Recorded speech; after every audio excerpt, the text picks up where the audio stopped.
Hi everyone, नमस्कार, very good morning. मैं अश्विन स्वागत करता हूं आप सभी का अपने यूट्यूब चैनल पे। ये सेशन डेली वोकैब का सेशन है and this one is the session number 24 of this series. चलिए आज के सेशन को स्टार्ट करते हैं और जानते हैं कौन कौन से वर्ड्स हैं जो हम आज पढ़ेंगे। सामने स्क्रीन पे आपको कुछ वर्ड्स दिख रहे हैं, इन्हीं वर्ड्स को हम आज के सेशन में पढ़ेंगे।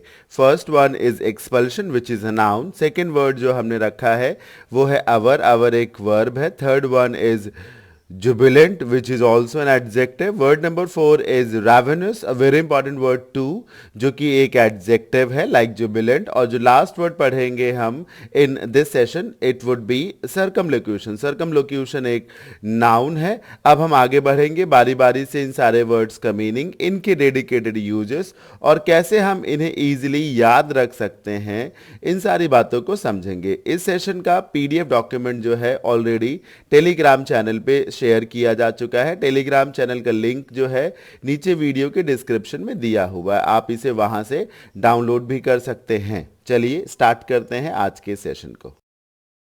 पहला वर्ड एक्सपल्शन जो कि एक नाउन है। कैसे समझेंगे? अगर किसी भी वर्ड के एंड में यानी कि सफिक्स के रूप में SION, TION, SON या SSION, फिर से सुन लीजिए, SION, TION या फिर SON या फिर SSION, जैसे कि कमीशन में SSION होगा, स्टेशन में TION होगा और कंपैरिजन में SON होगा। ये सारे जो सफिक्सेस हैं ये किसी वर्ड को नाउन में कन्वर्ट करने में बेनिफिशियल हैं।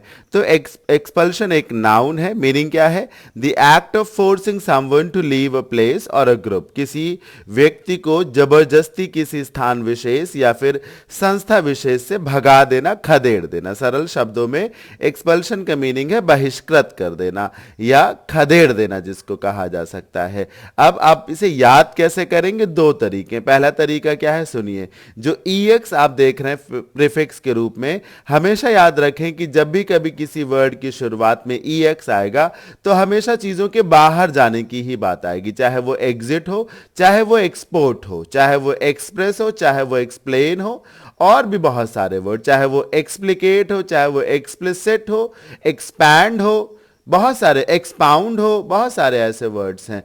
तो EX का मतलब एग्जिट हो सकता है। एग्जिट और एक्सपोर्ट को दिमाग में आप रखिए। और दूसरी जो जरूरी मदद है उसे सुनिए।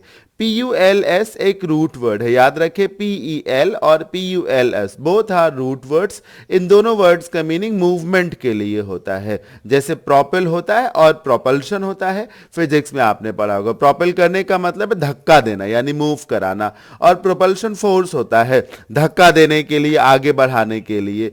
तो PULS आप इसे पल्स से भी रिलेट कर सकते। पल्स रेट जो शरीर में होता है, मूवमेंट ही तो है उसमें, एक तरीके से एक्टिविटी होती रहती है, गतिविधि चलती रहती है। तो PULS का रिलेशन मूवमेंट से हो जाएगा। अगर आप गूगल करेंगे तो जितना मैं समझा रहा हूं उससे ज्यादा भी आप समझ सकेंगे वहां पर, या फिर आप वेट करिए, मैं बहुत जल्द PULS और PEL इस पे बेस्ड एक सेशन लेके आऊंगा रूट वर्ड्स का। तो इस आधार पर पता चलता है कि मूवमेंट कराया जाए, वो भी बाहर की ओर, यानी कि खदेड़ दिया जाए, अंदर ना लाया जाए, किसी घर के, कमरे के, प्लेस के या किसी संस्था का हिस्सा ना बनाया जाए, बल्कि किसी संस्था अथवा समाज से बहिष्कृत कर दिया जाए, खदेड़ दिया जाए। एग्जाम्पल नंबर 1 देखिए। According to school policy, any medical student caught cheating will suffer the consequences of expulsion.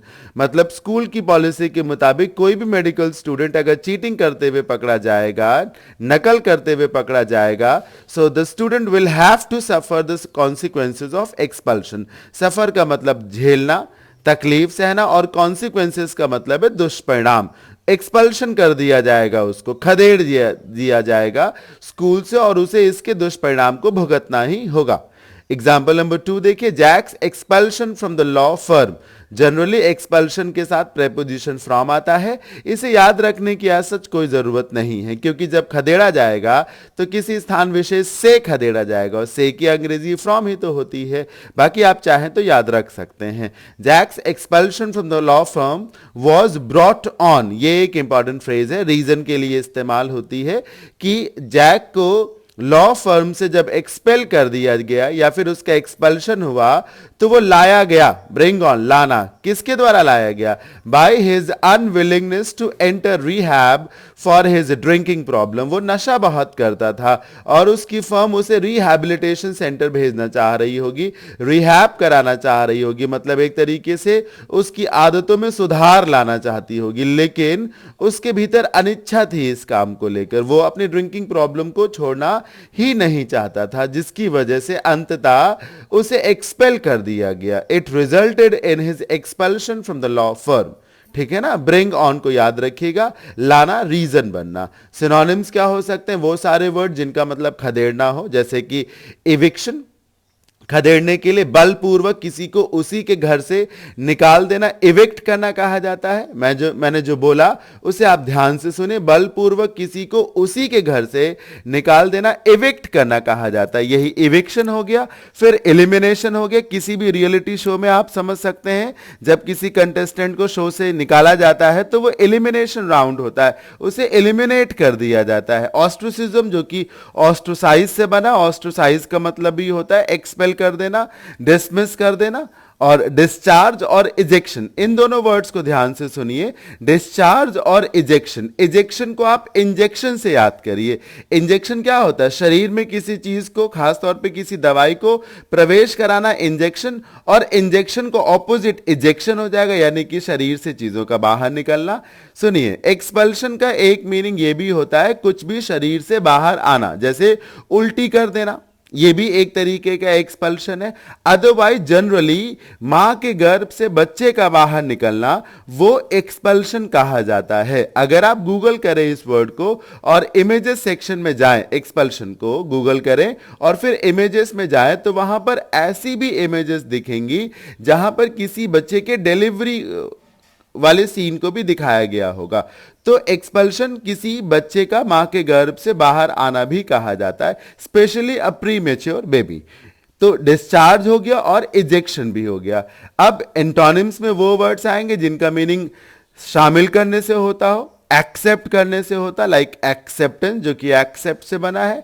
Assimilation, किसी ग्रुप में शामिल करना, ना किसी समाज में किसी को शामिल करना, असिमिलेट करना। एडॉप्शन, स्वीकारना। इंक्लूजन, जो कि एक्सक्लूजन का ऑपोजिट हो जाएगा।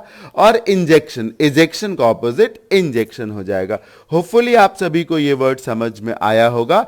एक्सपल्शन इजी है समझना, हाँ, लेकिन बहुत ही इंपॉर्टेंट वर्ड है। ईएक्स से भी समझ सकते हैं, एग्जिट कराना, और PULS मूव कराने के लिए होता है। तो किसी का एक्सपल्शन हुआ है यानी कि उसको किसी स्थान विशेष, संस्था विशेष से निकाल दिया गया है, खदेड़ दिया गया है। Word number 2 is aver. Aver एक वर्ब है, इसका नाउन वर्जन होता है अवरमेंट, जो कि बहुत इंपॉर्टेंट वर्ड है, उसे भी आगे मैंने एग्जांपल में यूज किया है। अवर करने का मतलब है किसी बात को कहना, उसे डिक्लेयर करना, बहुत ही मजबूती से किसी बात को बोलना, एक तरीके से उसे टेस्टिफाई करना, असर्ट करना, अफर्म करना। अवर करने का ये मतलब है to say something firmly and strongly because you are sure that it is true. किसी बात को अवर करने का मतलब क्या हुआ? बहुत ही कॉन्फिडेंस के साथ कोई बात बोलना क्योंकि आपको लगता है कि वो बात सत्य है। एग्जाम्पल नंबर 1 देखिए, when the criminal stood before the जज and described his averment of the crime. याद रखिए कि अवरमेंट के साथ प्रेपोजिशन ऑफ लगाया जाता है।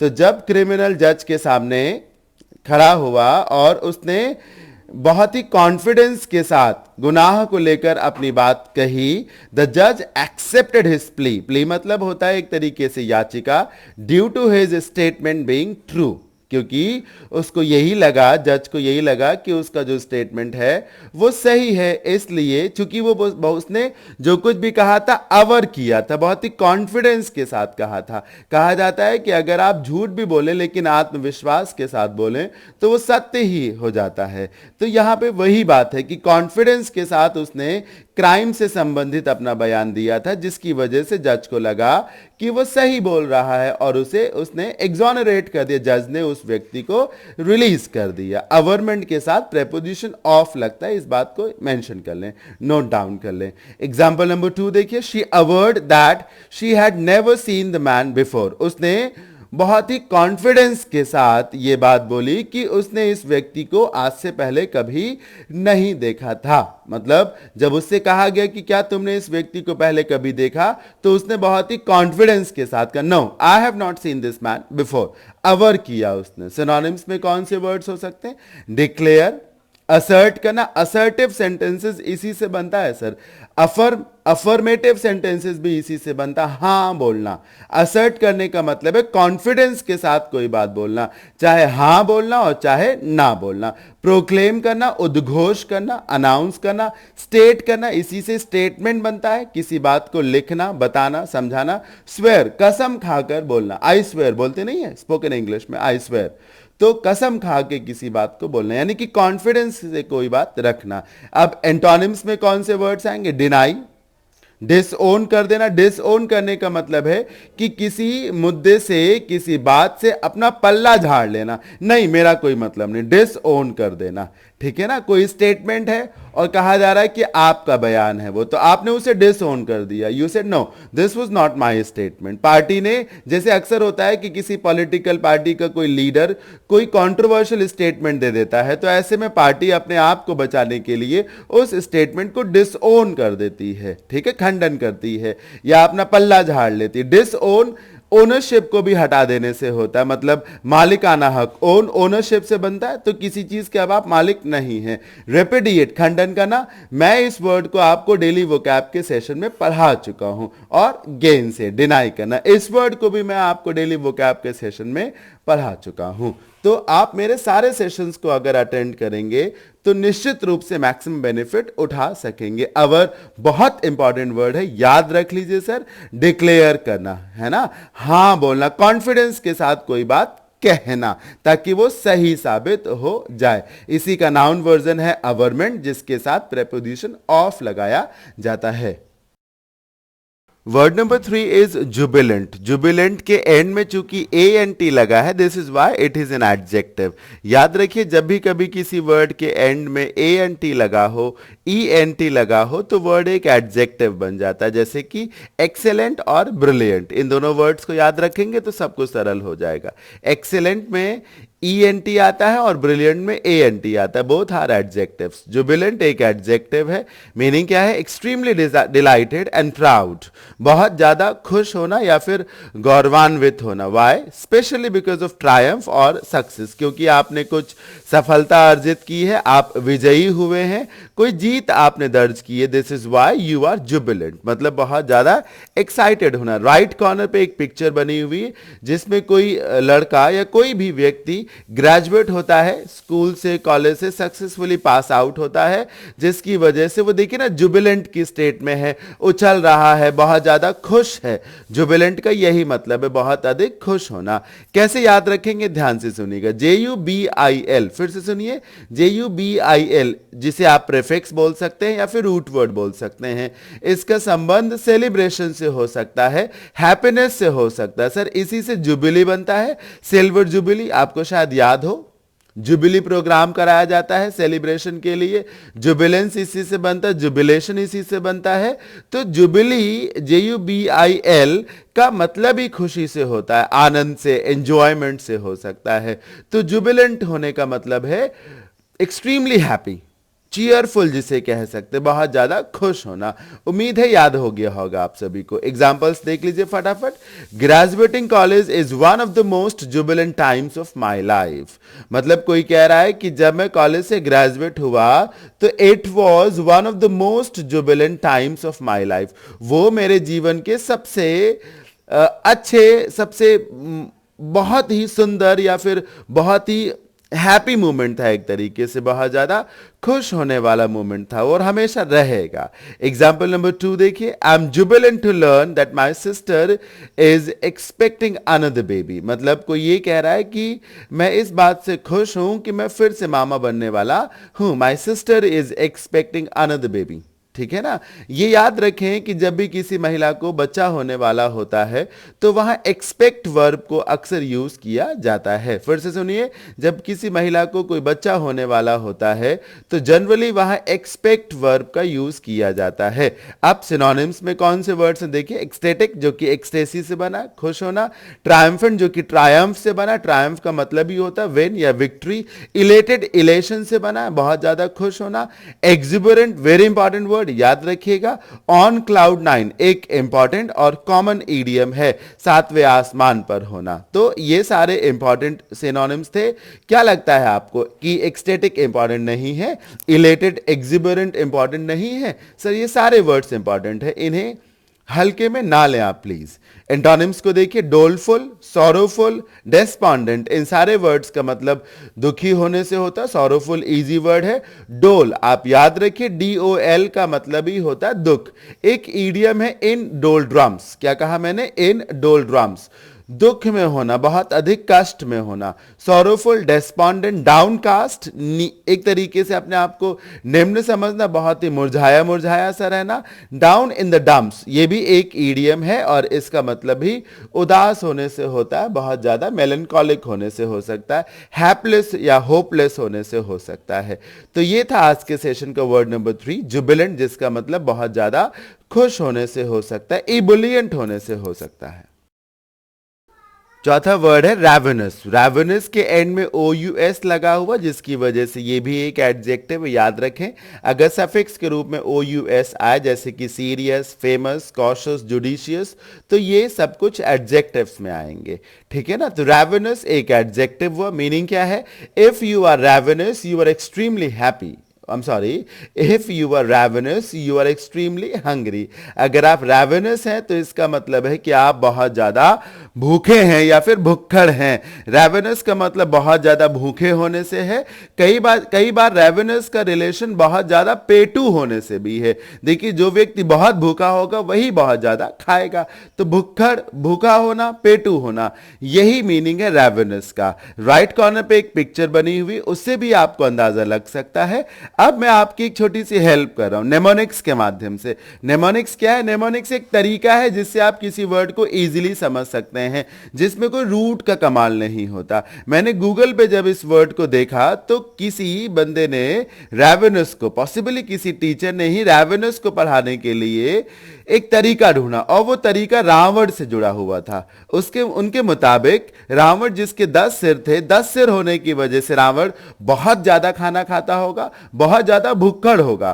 तो रैवेनस मतलब भुक्खड़, और इजीली याद भी कर सकते। रैवेनस, रावण, रावण की स्पेलिंग रैवेनस में देखिए ना, शुरू के 2-3 वर्ड्स RAVEN, शुरू के 3-4 कैरेक्टर्स देखिए। तो रैवेनस को आप रावण से रिलेट कर लीजिए। रावण मतलब जिसकी आंत बहुत बड़ी हो, रावण मतलब जो बहुत ज्यादा खाता हो, रावण जो हमेशा भूखा ही रहता हो, तो उसको कहा जाता है रैवेनस। एक और हेल्प मैं आपकी कर रहा हूं, गूगल पे इस वर्ड को देखिएगा तो हॉलीवुड मूवीज के बहुत सारे पोस्टर्स दिखेंगे। रैवेनस पॉसिबली हॉलीवुड की कोई मूवी है जिसमें कोई वल्चर, जिसमें कोई राक्षस एक तरीके से बहुत नरभक्षी टाइप का होता है, तो वही तो होगा जो बहुत ज्यादा खाता हो, भुक्खड़ होगा। तो रैवेनस मतलब जो भुक्खड़ हो, भूखा रहे, बहुत ज्यादा जो खाता हो, जिसका एपेटाइट बहुत ज्यादा हो, ठीक है ना। एग्जाम्पल नंबर 1 देखिए, the stray dog was ravenous and he gobble down, gobble मतलब निगलना, खा जाना, 2 balls ऑफ किबल, किबल बोलते हैं स्पेशली वो फूड जो हम पेट्स को खिलाते हैं, डॉग्स को, कुत्तों को या फिर पालतू जीव जंतुओं को खिलाते हैं, उसको किबल बोला जाता है। Without pausing to take a breath मतलब वो आवारा कुत्ता इतना ज्यादा भूखा था कि वो 2 कटोरे किबल यानी कि उसका खाना खा गया, गॉबल डाउन कर गया, पचा गया, और बिना रुके, without pausing to take a breath, बिना रुके वो खा गया। एग्जाम्पल नंबर 2 देखिए, because bears are typically more ravenous after a season of hibernation. Bears मतलब भालू और रैवेनस जानते ही हैं भुक्खड़। हाइबरनेशन इनएक्टिव स्टेट को कहा जाता है। हाइबरनेशन का मतलब है जब कोई जीव जंतु, जब कोई जानवर प्रोडक्शन ना करे, रिप्रोडक्शन ना करे कुछ समय के लिए, 2-4-10 महीने के लिए, 2-4-10 हफ्तों के लिए, जब वो इनएक्टिव स्टेट में चला जाए, जब तक वो अपनी पीढ़ी को आगे नहीं बढ़ाए, उस स्टेट को हाइबरनेशन कहा जाता है। वो स्टेट जब किसी स्पीसीज के एनिमल्स जो है वो एक तरीके से रिप्रोडक्शन नहीं करते, वो हाइबरनेशन पीरियड कहा जाता है। Campers should be specially watchful, मतलब कहा जा रहा है क्योंकि जो बेयर्स हैं वो हाइबरनेशन के बाद ज्यादा रैवेनस हो जाते हैं, फिर उनको भूख ज्यादा लगती है, बहुत ज्यादा वो खुखार हो जाते हैं। इसलिए जो लोग यहाँ कैंप लगाने के लिए आए हैं उन्हें ज्यादा सतर्क होने की जरूरत है। कुछ सिमिलर वर्ड्स हो सकते हैं लाइक स्टार्विंग, भूखे से, हंग्री आप जानते ही हैं, रैपिशियस बहुत ही इंपॉर्टेंट वर्ड है, याद रखिएगा सर आप इसे। मैंने ये 24 नंबर सेशन है, रैपिशियस वर्ड मैंने नहीं पढ़ाया है सर, ठीक है, तो आप याद रखें सर, यहीं से सीख लें। और अगला वर्ड है वोरेशियस। अब मैं आपको बताऊं सर, वोरेशियस वर्ड मैं आपको पिछले एक सेशन में पढ़ा चुका हूं। वोरेशियस VOR वोर से बनता है। वोर मतलब होता है खाना, जैसे हर्बीवोर, कार्निवोर, ओमनिवोर, वोर मतलब खाना। तो जो वोरेशियस होगा वो बहुत ज्यादा खाएगा, यानी कि भुक्कड़ होगा। तो रैपिशियस और वोरेशियस, साथ ही साथ रैवेनस, ये तीनों बहुत अच्छे वर्ड्स हैं भूखे होने के लिए। आप अगर इसे रावण से रिलेट कर देंगे, रावण जो कि बहुत खाता हो, 10 सिर होने की वजह से जो बहुत खाता हो, वैसे ही रैवेनस बन जाएगा जो भुक्कड़ हो, बहुत ज्यादा खाता हो। लास्ट वर्ड इज सर्कमलोक्यूशन, जो कि एक नाउन है, TION लगा हुआ लास्ट में, इस वजह से ये एक नाउन हो जाएगा। The use of too many words to say something, specially in order to avoid saying something clearly और डायरेक्टली। किसी भी बात को कहने के लिए बहुत सारे शब्दों का इस्तेमाल करना, घुमा फिरा के कोई बात कहना। एक जगह जाने का सीधा रास्ता हो पर आप सीधे रास्ते से ना जाएं, घूम फिर के टहलते हुए बहुत सारे मोड़ से होते हुए जाएं।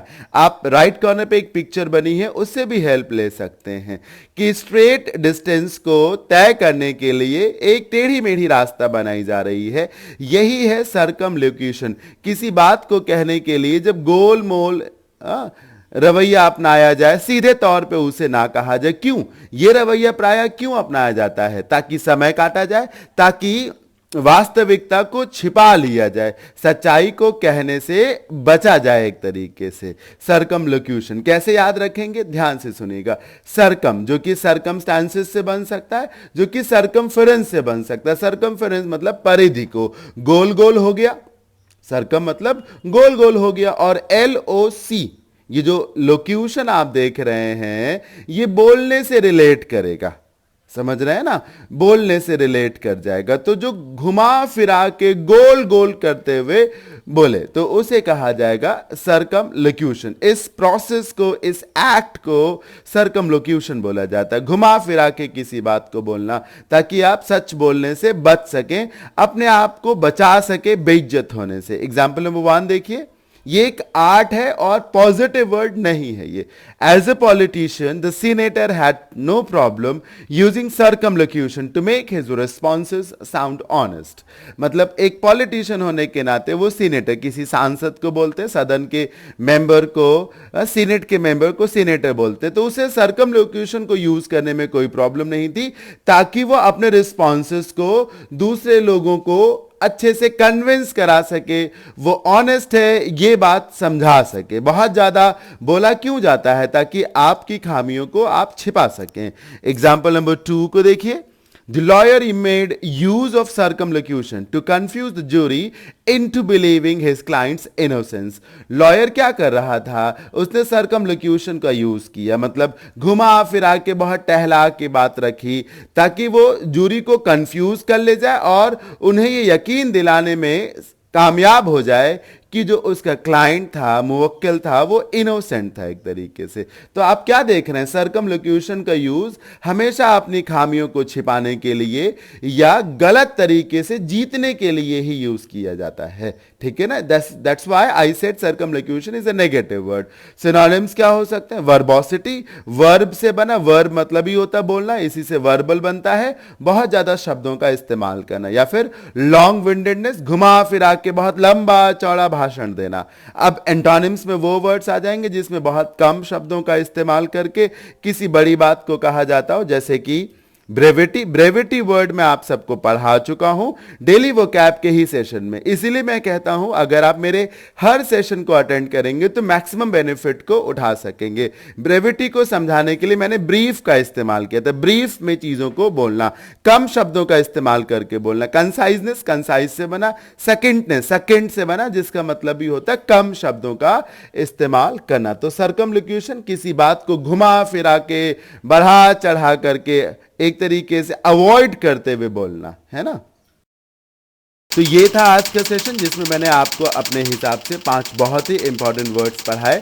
होपफुली आप सबने इस सेशन को एंजॉय किया होगा। अगर आपको ये वीडियो अच्छा लगा हो तो सेशन को लाइक करें, साथ ही साथ आप ज़्यादा से ज़्यादा इस वीडियो को शेयर करें ताकि मेरा भी प्रमोशन हो सके, मेरी भी रीच बढ़ सके, आप सबका भी मैक्सिमम बेनिफिट हो सके। Thank you so much for watching this session. Bye, take care, thank you so much.